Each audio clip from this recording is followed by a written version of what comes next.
नमस्कार, प्रारब्ध पर आप सभी का स्वागत। मैं अमरीश। चैनल आपने सब्सक्राइब किया है इसके लिए आपको बहुत-बहुत धन्यवाद। वीडियोज़ आप लाइक करते हैं, शेयर करते हैं, इसके लिए भी धन्यवाद। बेल आइकन दबा के रख लीजिए ताकि किसी भी अपलोड की सूचना आपको मिले। दर्शकों, अगर मेरी आवाज़ आपको बदली हुई नज़र आ रही है, तो 2-3 दिन से ये चल रहा है, मौसम का बदलाव है, धीरे-धीरे सही भी हो रहा है, तो थोड़ा-सा मेरे साथ सहयोग कीजिएगा। हमारे साथ है मंजरी जी, लेकिन मंजरी जी की अब एक और पहचान है। मंजरी जी के बारे में आप लगातार पूछते थे कि मंजरी जी का चैनल कौन-सा है, मंजरी जी का चैनल कौन-सा है? कोई चैनल होता तब तो मैं बताता। लेकिन अब मंजरी जी ने एक प्लेटफ़ॉर्म शुरू किया है और उस प्लेटफ़ॉर्म का नाम आप मंजरी जी के नीचे परिचय में देख रहे हैं, न्यूज़ोहोलिक। जी हाँ, जिसे खबरों का, समाचारों का नशा हो।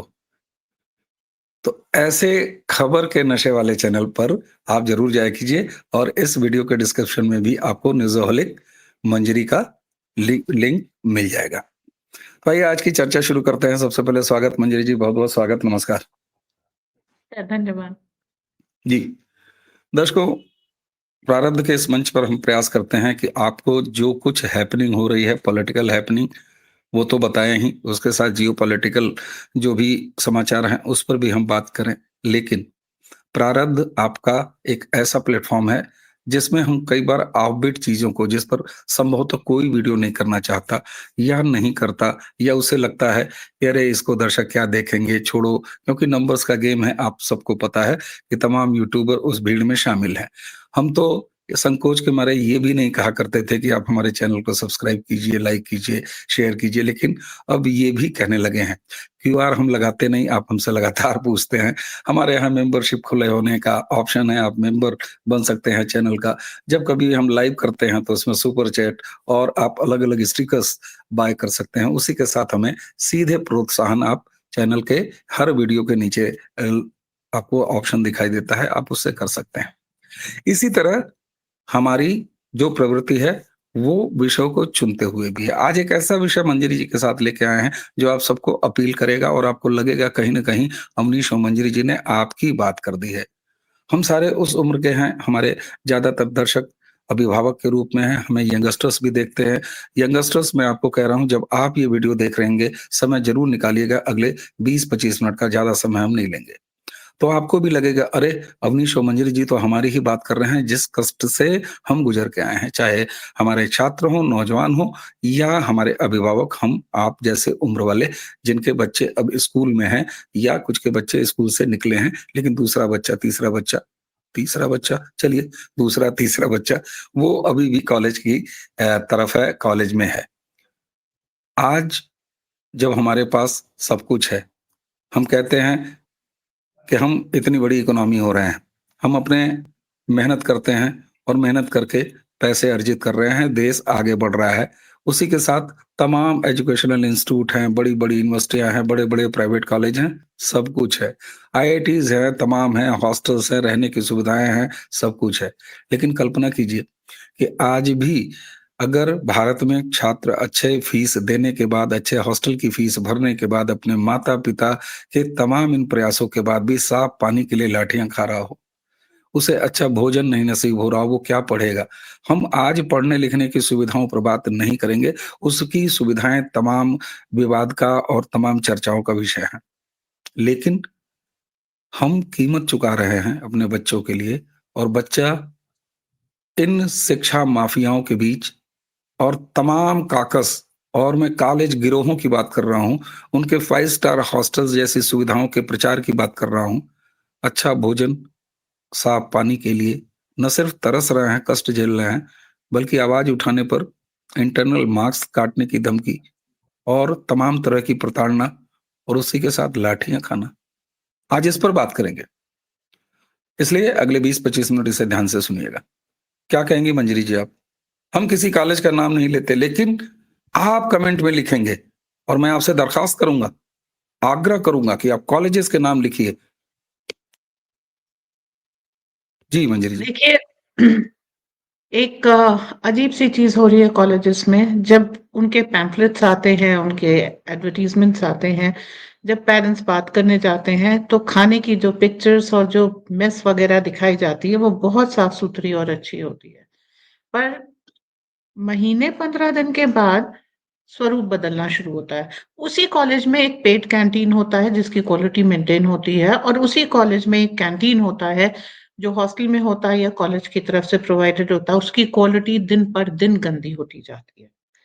गरम, अच्छा, साफ-सुथरे एटमॉस्फेयर का खाना सब लोग प्रॉमिस करते हैं, 1-1 लाख रुपए की फीस लेते हैं लेकिन मेस का बिल के लिए, लेकिन प्लेटें गंदी, किचन गंदा, कॉकरोचेस से रिडन, फूड पॉइज़निंग आए दिन बच्चों को होती रहती है, पानी की टंकियों की सफाई नहीं होती, सोर्सेज़ गंदे होते हैं, कोई देखने वाला नहीं है। बच्चे जब इस बात की ओरली शिकायत करते हैं तो उनको भगा दिया जाता है। वार्डन्स उनके अगेंस्ट एक्ट करते हैं, आइसोलेट करते हैं जिन बच्चों ने शिकायत की होती है, और बच्चों को धमका के पूछा जाता है, do you stand with him? बच्चे इस बात को समझते हैं कि अगर कंप्लेन करने वाले के साथ में होंगे तो उनके इंटरनल्स भी जाएँगे, उनको भी दिक्कतों का सामना करना पड़ेगा, तो बाकी बच्चे डर के मारे कह देते हैं कि नहीं, ये उसकी व्यक्तिगत समस्या है। तो ये एक ट्रेंड चल गया है कि बच्चों की शिकायतों को आप एक आक्षेप की तरह लेते हैं, और उसके बाद बच्चों को ही एक हैरेसमेंट का सामना करना पड़ता है इस डिमांड के लिए कि भई दाल कच्ची ना हो, साफ-सुथरी हो, उसमें बिल्कुल ठंडी पाला एक कोने में फीकी पड़ी ना हो, और कायदे से हमको रोटी सिकी हुई मिल जाए, चावल अच्छे से पके हुए मिल जाएँ, उसमें कीड़े ना हों। इस तरह की समस्या आज 2025 में हम कॉलेज कैंटीन्स की तरफ से देख रहे हैं, और इसका मुझे मिली भगत के अलावा कोई रीजन नहीं समझ में आता, क्योंकि अगर कॉलेज प्रशासन ही अपने मेस की तरफ सजग हो जाए, वार्डन्स अगर इस बात के लिए सजग हो जाएं कि मैं स्टूडेंट्स के बीच में बैठ के खाना खाऊंगा, वही खाना जो स्टूडेंट खा रहा है, जैसे मान लीजिए 2 बजे से 1:30 बजे से लेकर के 3:30 बजे तक के लिए कैंटीन का टाइम है। अगर वार्डन 3 बजे आकर के बच्चों के बीच में बैठ के खाना खाए तो खाना गर्म भी मिलेगा और कायदे का भी मिलेगा। परंतु ये सारी चीजें नहीं होती, इंटरनल चेक्स एंड बैलेंसेस हटते ही फिर कमीशन बाजी और इन सब चीजों का दौर चलता है, और खाना खराब होता चला जाता है। बच्चे, हुँ, चूंकि अब सभी लोग थोड़े एफ्लुएंस की तरफ जा रहे हैं, तो बच्चे वही पेड कैंटीन से खरीद के खाते रहते हैं, और कॉलेज से लेकर के नहीं खाते। तो ये जो एक चली आ रही है कि जहाँ पर बर्तन साफ होते हैं, वहाँ पर कॉकरोचेस का पूरा जमावड़ा होता है, फूड पॉइज़निंग आए दिन बच्चों को होती रहती है। तो एक साफ-सुथरे एटमॉस्फेयर से निकल के बच्चे जब हॉस्टल में जाते हैं, तो आप एक कॉमन चीज़ देखिएगा, वो बीमार पड़ना शुरू हो जाते हैं।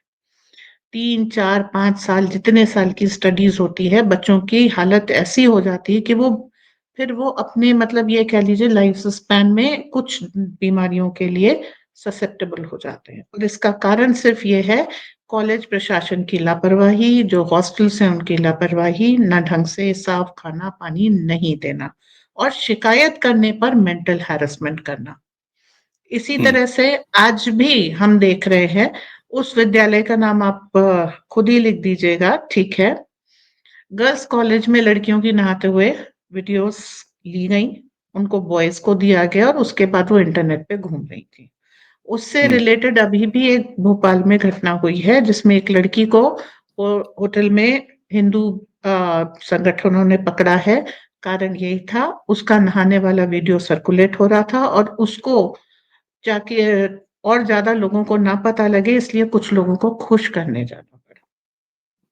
तो ये भी चीज़ें हैं, तो कभी नहाने का पानी नहीं है, आप धीरे से कहिएगा कोई सुनवाई नहीं है, उसके बाद जब आंदोलन करिएगा तो पिटाई होगी।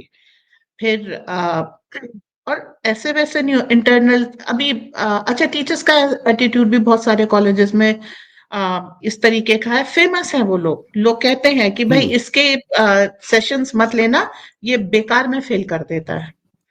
हुँ, तीसरी चीज़ टीचर्स के एटीट्यूड में एक प्रॉब्लम और आती है, उसका सबसे बड़ा आफ्टर इफेक्ट क्या है, जब एग्ज़ाम आने वाले होते हैं तो एकदम से कोर्स खिंचवा देते हैं, सारे असाइनमेंट्स एक साथ दे देते हैं। तो ये सारी चीज़ें ना बच्चों को कहीं न कहीं बहुत ज़्यादा परेशान कर देती हैं। और पेरेंट्स के लिए कोई प्लेटफ़ॉर्म नहीं है, जिसमें जाकर के ये कह सकें। और एक कॉस्ट कटिंग में सबसे बड़ी चीज़ क्या है, किसी को भी लाके टीचिंग उस स्टाफ में रख लेते हैं, क्योंकि वो कॉलेज प्रशासन को सस्ते में पड़ रहा है, जिसके कारण अगेन बच्चों के भविष्य से खिलवाड़ होता है। और बच्चे तो क्या है, अगर पढ़ नहीं रहे हैं तो शैतानी में लग जाते हैं, बदमाशियों में जी। लग जाते हैं। तो चक्कर क्या है, आप लेते हैं मतलब इंजीनियरिंग, मेडिकल, किसी भी चीज का देखिए तो फीस आपकी कितनी पड़ती है, 5 से 10 लाख रुपए सालाना कम से कम पड़ती है। इतनी मोटी फीस लेने के बाद भी कॉलेजेस अपने प्रॉफिट के लिए देखते हैं, कैंपस में कुछ प्लेसमेंट अच्छे करा करके एडवर्टीजमेंट के लिए देखते हैं, बट ओवरऑल गेटअप बहुत ये सारे माफियागिरी कॉलेजेस। तो चल रही, बिल्कुल ये माफियागिरी चल रही, चाहे प्रिपरेशन के नाम पर आप कोचिंग, बड़े बड़े 5 स्टार कोचिंग, कॉर्पोरेट शक्ल वाले कोचिंग सब देखिए, चाहे कॉलेजेस देखिए। लेकिन मैं आपको अपना एक अनुभव बताता हूँ। क्या हम जो बातें कर रहे हैं, दर्शकों आप भी बताइएगा, क्या ये जनरलाइज है? क्या इसे हम सारे इंस्टीट्यूट्स जितने भी कॉलेजेस हैं सब पर इक्वली लागू करते हैं या कर सकते हैं? एक ये भी बात है। मैं दूसरा पक्ष मंजरी जी आपके सामने रख रहा हूँ। हमने अभी तक किसी का नाम नहीं लिया कॉलेज का, लेकिन मैं नाम ले रहा हूँ। आईआईटी कानपुर, और दर्शक बताएंगे, आईआईटी कानपुर में अभी मेरा बच्चा, मैं ये नहीं कह रहा हूँ आईआईटी कानपुर में मेरा बच्चा है, लेकिन वो इवेंट्स के सिलसिले में बहुत सारे ऐसे जो इंटर इंस्टीट्यूट्स होते हैं उसमें जाता रहता है।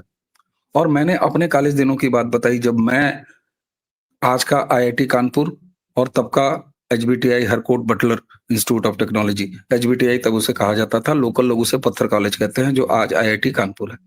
मैं आपको बताऊं, मेरी याद में, मैं भी वहाँ का पढ़ा लिखा, मैं वहाँ का पढ़ा नहीं हूँ, लेकिन अपने इंस्टीट्यूट से, अपने इंजीनियरिंग कॉलेज से जब मैं वहाँ शॉर्ट टर्म कोर्सेज के लिए जाता था, आईआईटी कानपुर का मेस और उसकी कैंटीन और किसी 3 स्टार 4 स्टार होटल, दोनों में कोई मुकाबला नहीं है साहब।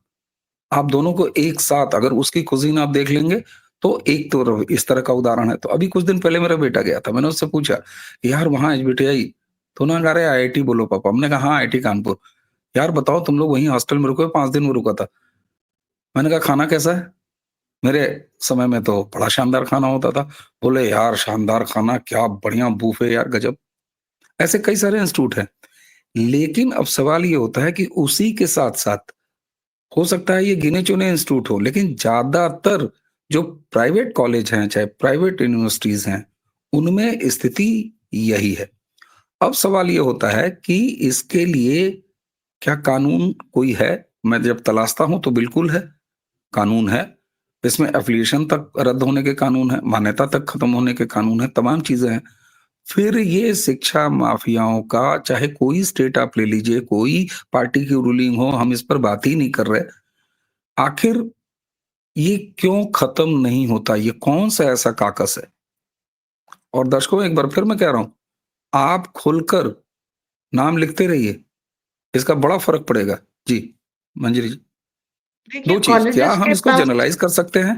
क्या पूरे भारत के हर एक कॉलेज की स्थिति यही है, या कहीं हम एक कैटेगराइज इसको किया जा सकता है और तब कुछ इस पर समाधान खोजा जा सकता है? देखिए अभी आपने अल फलाह यूनिवर्सिटी का नाम सुना, और आप कुछ और यूनिवर्सिटीज का, तो देखिए शिक्षा की अभी भी मैकॉले सिस्टम के ऊपर प्रधानमंत्री भी पूरे तौर पे जो है दल बल के साथ लगे हुए हैं। तो कहीं ना कहीं सब लोग इस चीज को आइडेंटिफाई कर रहे हैं, जो कोचिंग माफिया हैं, जो शिक्षा माफिया हैं, ये एक सेक्टर है जो भारत का भविष्य बनाने के लिए था और वो भारत का भविष्य बिगाड़ रहा है। आप क्वालिटी ऑफ एजुकेशन ले लीजिए, क्वालिटी ऑफ लिविंग ले लीजिए, क्वालिटी ऑफ फूड ले लीजिए, quality of treatment of students देख लीजिए।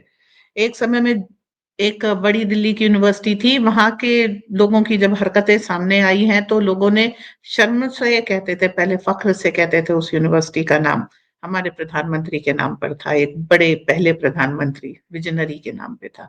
तो द थिंग इज कि आपको जो है कहीं ना कहीं इसके लिए एक्शंस लेने पड़ेंगे। Yes, exceptions are there to every rule, आप इसे जनरलाइज नहीं कर सकते, एक्सेप्शंस निकल आएंगे। बट अगर ज्यादातर छात्रों को कहें तो उनको इस प्रक्रिया से गुजरना पड़ता है। जहां भी इंटरनल मार्क्स का सवाल आता है वो तो सब यूनिवर्सिटीज जगह में, आता है, जितने वो भी सब जगह कोर्सेज हैं। आता है, वहां पर टीचर के हाथ में स्टूडेंट एक बंधुआ मजदूर की तरीके से होता है, क्योंकि वो नंबर टीचर के हाथ में होते हैं, वो उससे स्टूडेंट का भविष्य बना भी सकता है और बिगाड़ भी सकता है। और इम्पार्शियलिटी शिक्षा के उसमें संस्थानों में देखी नहीं जाती है।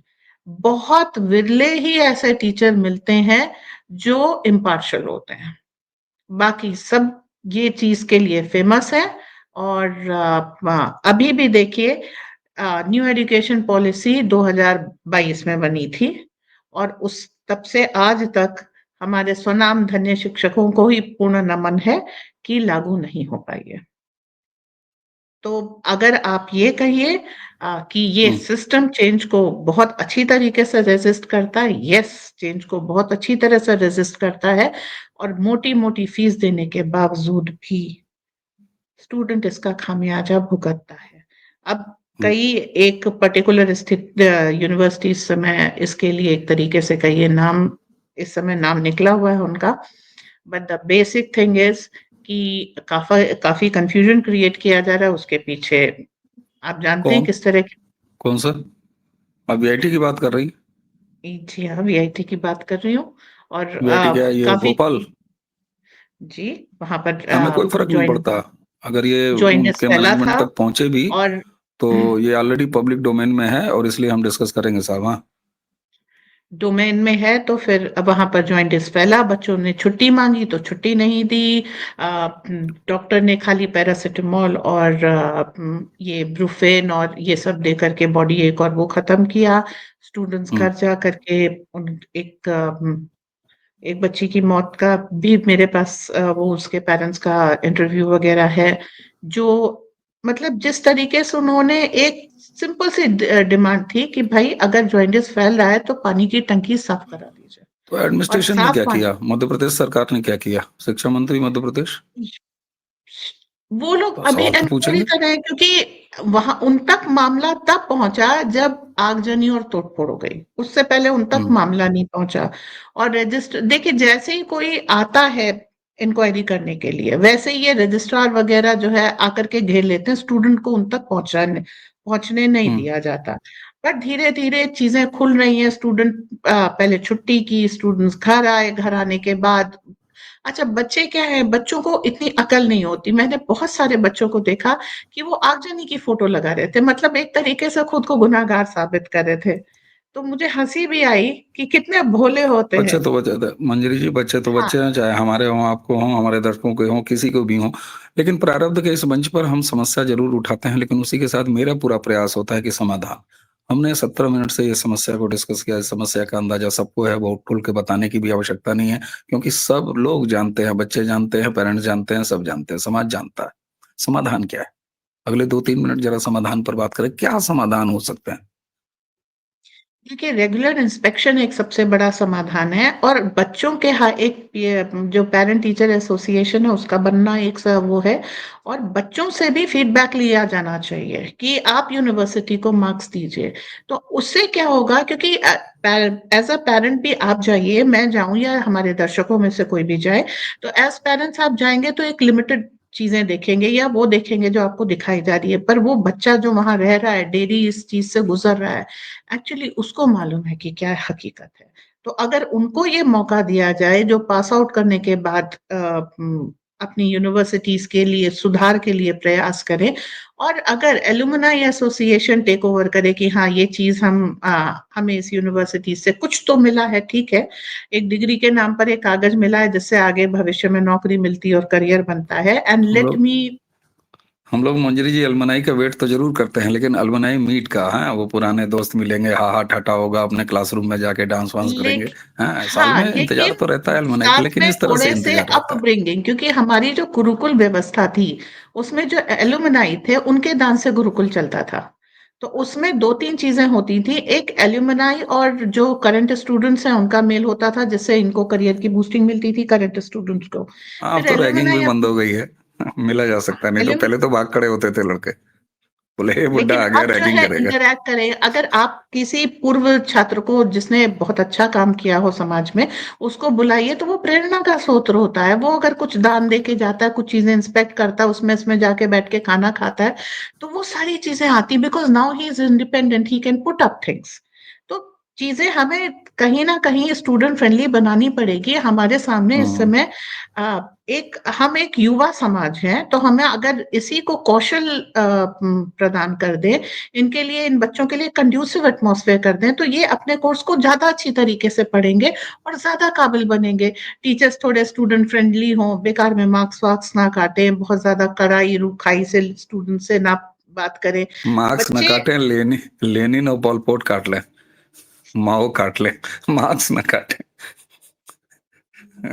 ठीक है, आप इसे बहुत दूर के ले गए, लेकिन द थिंग इज कि बच्चों को छोटी-छोटी चीज़ें चाहिए होती हैं, और अगर वो एक कंड्यूसिव एटमॉस्फेयर इनको मिल जाए, वार्डन्स जो है स्ट्रिक्ट होने की बजाय थोड़े फ्रेंडली हों, बच्चों को छुट्टी चाहिए होती है, थोड़ा अच्छा खाना चाहिए होता है, बहुत छोटी माँगें होती हैं, अगर वो पूरी हो जाएँ तो आप देखिए यही बच्चे क्या कमाल करके दिखाते हैं।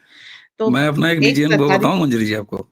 जी, हम टेक में थे, तो टेक हॉस्टल हॉस्टल में रहते थे। हमारा इंस्टीट्यूट जो है सेंट्रल गवर्नमेंट का इंस्टीट्यूट था। तो एक यादव जी, नया-नया इंस्टीट्यूट था, तो नई बिल्डिंग थी, इंस्टीट्यूट तो बड़ा पुराना, नई बिल्डिंग में हम शिफ्ट हुए थे।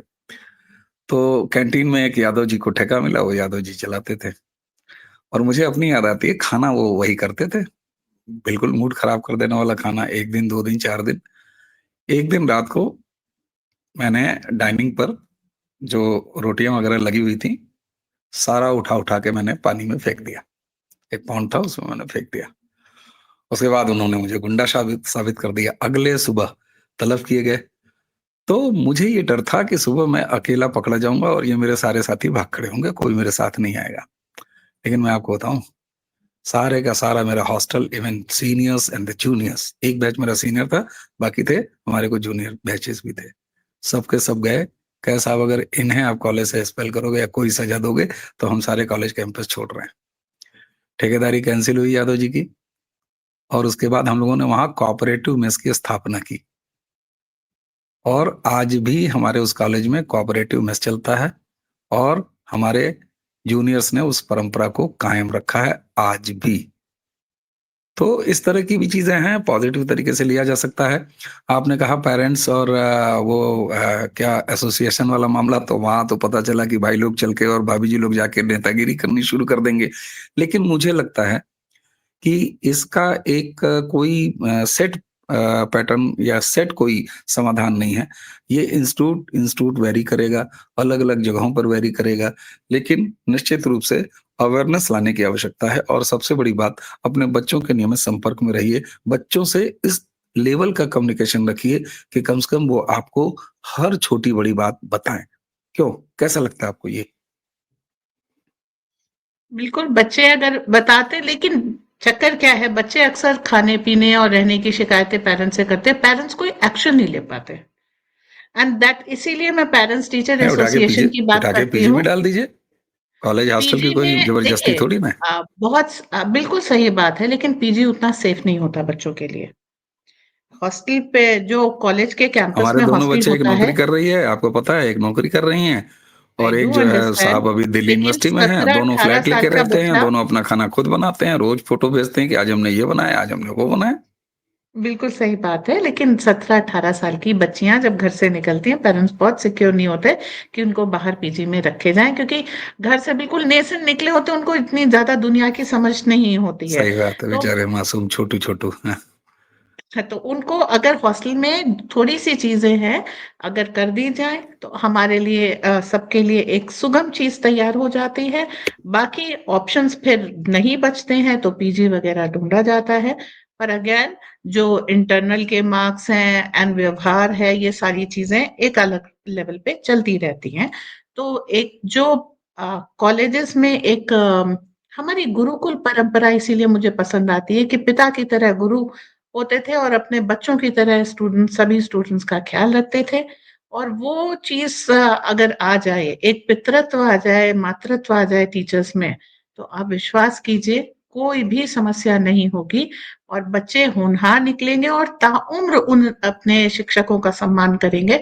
और आज भी बहुत सारे आप ऐसे शिक्षकों को देख लीजिए कि उनके जो है देखते ही बिल्कुल स्टूडेंट दौड़ के जाता है, हर साल मिलता है, कनेक्ट रहता है, तबीयत और पूछता कुछ है, को दौड़ा लेता है। जो कुछ, हाँ, जो कुछ कर सकते हैं स्टूडेंट्स करते हैं, तो ये इस टीचर के व्यवहार पे भी है।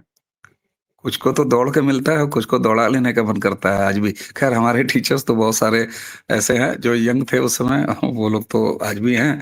तो अब जाने दीजिए, वीडियो बड़ा लंबा हो जाएगा क्योंकि ये फ्लेवर इस वीडियो का हमें दूसरा रखना है। कुल मिला के ये है कि एक गार्जियन के तौर पर, एक पेरेंट के तौर पर भी हमें सचेत रहना चाहिए, अपने बच्चों को इत काबिल भी बनाने और थोड़ा फ्रीडम देने, और हेलीकॉप्टर पेरेंटिंग से बचिए। अपने बच्चे के ऊपर हेलीकॉप्टर बन के ये मत करिए। ये बहुत खतरनाक होता है, बहुत खतरनाक होता है। बच्चों के ऊपर हेलीकॉप्टर पेरेंटिंग नहीं करनी चाहिए। बच्चों को इस लायक बनाइए, इतना उनको कॉन्फिडेंस दीजिए कि वो एक-एक छोटी से छोटी बात आपसे शेयर करें। इससे पहले कि कोई और कहे, शर्मा जी आपका बेटा, शर्मा जी आपकी बेटी, इससे पहले आपका बेटा, आपकी बेटी आपको खुद बताए। ये पारिवारिक संस्कारों का भी मामला है कि आप कैसे संस्कार अपने बच्चों में दे रहे हैं, वरना तो सब कुछ इसी समाज में एक साथ चल रहा है। मंजरी जी, सच बताऊँ तो एक एपिसोड इस पर भी करने का मन करेगा कि हम लोग अपने टीचरों की इज़्ज़त तो बड़ी करते थे, लेकिन शायद ही कोई ऐसा इंस्टीट्यूट, कॉलेज हो जहाँ टीचरों के उपनाम न रखे जाते हों। कैसे-कैसे उपनाम रखे गए, आज भी मैं अगर बोलूँ तबेला, तसला, सिक्खू, चिंदी, हैं? और एक क्या-क्या नाम हुआ करते थे, हाथी, हम लोग तो बड़े अच्छे सूँड़, नाम लिखते थे। हम लोग तो हाँ, बुलडॉग, स्केलेटोर। बुलडॉग, हाँ, हाथी, घोड़े, ऐसे-ऐसे हैं, गधा भी नाम रखा था, वो आ गया, ढेंचू, क्या-क्या नाम हुआ करते थे, पंछी, इस टाइप के भी नाम। कभी इस पर भी चर्चा करेंगे दर्शकों, आप भी बताइएगा कि आप लोग अपने कॉलेजेस में अपने टीचरों, सम्मान तो था, सब कुछ था, लेकिन जिससे मोहब्बत होती है उसी को तो हम चिन्नी, पिन्नी, पप्पू, लड्डू ये कह के बुलाते हैं, तो ये इस टाइप का रिश्ता था। इतना प्रोफेशनल रिलेशंस नहीं हुआ करते थे, भावनात्मक रिलेशन ज़्यादा थे, आज भी हैं, मैं कहता हूँ आज भी हैं। इसलिए ये व्यक्ति-व्यक्ति पर, इंस्टीट्यूट पर, कॉलेज पर, शहर पर, व्यवस्था पर, मैनेजमेंट टू मैनेजमेंट पर निर्भर करता है। हम किसी चीज़ को जनरलाइज़ नहीं कर सकते। लेकिन अगर एक भी उदाहरण कहीं एग्जिस्ट करता है इस नेगेटिविटी का, तो उस पर बात बेहद ज़रूरी है। दर्शकों, चलते-चलते फिर कहेंगे, आप भी अपने अनुभव निश्चित रूप से नीचे शेयर कीजिएगा। जो गार्जियन हैं, वो शेयर करें। बच्चों, अगर तुम देख रहे हो, यंगस्टर्स तुम देख रहे हो, जेन ज़ी तुम देख रहे हो, तो तुम भी बताओ। सिर्फ इतने ये बताने में मत लग जाना कि हम लोगों ने अपने-अपने टीचरों का क्या-क्या नाम रखा है। अरे, जो काम की बात है वो भी बताना, ये भी बताना। दर्शकों, आज की ये चर्चा समाप्त करते हैं, और समाप्त करने से पहले, मंजरी जी को धन्यवाद देने से पहले आप सबसे रिक्वेस्ट है, चैनल को जिस तरीके से आप सब्सक्राइब किए हैं, थोड़ा-सा और बढ़वाते रहिए, लोगों से कहिए, शेयर कीजिए, लाइक कीजिए, और बेल आइकन ज़रूर दबा के रखिए। और हाँ, मंजरी जी के चैनल का नाम न्यूज़ोहोलिक है। मुझे ये नाम मैं जब भी बोलता हूँ तो बड़ा ध्यान से पढ़ के बोलता हूँ, क्योंकि सोचता हूँ मेरे मुँह से कुछ और ना निकल जाए, हैं? तो न्यूज़ोहोलिक मंजरी, इस चैनल का लिंक आपको इसी के डिस्क्रिप्शन में मिलेगा, ज़रूर जाइए। और मंजरी जी अपने चैनल पर भी जब मुझे अवसर देंगी, देखते हैं कब अवसर, अभी तक तो लॉटरी खुली नहीं है मेरी, लेकिन जब लॉटरी खुलेगी तो मैं भी वहाँ आपको नज़र आ सकता हूँ। तो इसी के साथ मुझे, यानी अवनीश और मंजरी दोनों को आज्ञा दीजिए। नमस्कार, प्रणाम, जय जय श्री